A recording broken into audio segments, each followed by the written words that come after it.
വടകര ദേശീയപാതയിൽ മീത്തലെ മുക്കാളിയിൽ വീണ്ടും വ്യാപകമായ രീതിയിൽ മണ്ണിടിച്ചിൽ. നിർമ്മാണ പ്രവൃത്തി നടക്കുന്ന ഭാഗത്താണ് ഞായറാഴ്ച പുലർച്ചെ 1 മണിയോടെ മണ്ണിടിച്ചിൽ ഉണ്ടായത്. കോൺക്രീറ്റ് വൾ നിർമ്മിക്കാനായി ഒരുക്കിയ കമ്പിയും ഫൗണ്ടേഷൻ ഉൾപ്പെടെ മണ്ണിടിച്ചിലിൽ തകർന്നു.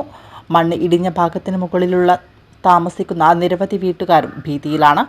ഇവിടെ 1 വർഷം മുൻപ് 50 മീറ്ററിലേറെ ഉയരമുള്ള കയ്യാലയിൽ സോയിൽ നെയിലിംഗ് ചെയ്ത് ഉറപ്പിച്ചിരുന്നു.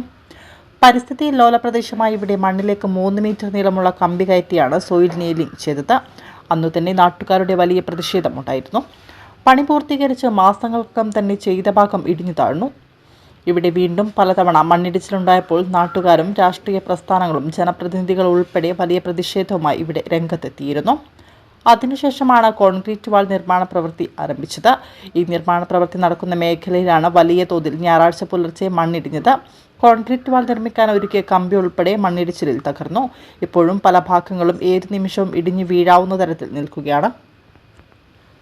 ഞാൻ തൊട്ടടുത്ത് താമസിക്കുന്ന ആളാണ്. ഇന്നലെ രാത്രി ഏകദേശം ഒരു 12 മണിക്ക് ഒരു ഭീകര സൗണ്ടും കേട്ടോ. ഞാൻ കട്ടിലുമ്പോൾ കിടക്കുമ്പോൾ കട്ടിലടക്കം കുലുങ്ങിക്ക്. അപ്പോൾ ഓടി വന്നപ്പോൾ താഴെ കാണുന്നത് ഇവിടെ മൊത്തം ഉണ്ടായിരുന്ന ഇവർ വാർക്കാൻ പറ്റിയിരുന്ന പലകളെല്ലാം മൊത്തം റോഡുകളായിരുന്നു. ഇവിടുന്ന് താഴെ അപ്പുറത്ത് ഇങ്ങനെ വരണമെങ്കിൽ കുറച്ച് ബുദ്ധിമുട്ടുണ്ട്. ഞാൻ 2-3 നാളെ ഫോൺ ചെയ്തു. അപ്പുറത്ത് ഇങ്ങനെ വരുമ്പോഴത്തേക്ക് ഞങ്ങളെ കുറേ സുഹൃത്തുക്കളും പോലീസുകാരൊക്കെ വന്നിട്ട് ഇത് നീക്കിയതായിരുന്നു. രാത്രി അത് മേലെ ഇടിഞ്ഞു മണ്ണ് വീണിട്ട് സൗണ്ട് കൊണ്ട് ഇത് തെറിച്ച് വീണാണോന്നും അറിയില്ല. എന്താ സംഭവിച്ചതെന്നൊന്നും അറിയില്ല.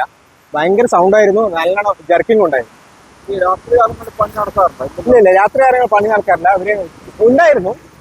പിന്നെ ഈ മഴക്ക് മുന്നേ ഉണ്ടായിരുന്നു. ഏകദേശം ഒരു 12 മണി വരെയൊക്കെ പണിയെടുക്കണം. കോൺക്രീറ്റ് ചെയ്യുന്ന സമയത്ത് രാത്രി കാലങ്ങളിൽ അവിടെ ആളുണ്ടാവും. പിന്നെ ഇവിടെ ഒരു സെക്യൂരിറ്റി ഉണ്ടായിരുന്നു. പക്ഷെ ഇന്നലെ സെക്യൂരിറ്റി ഒന്നും കണ്ടില്ല.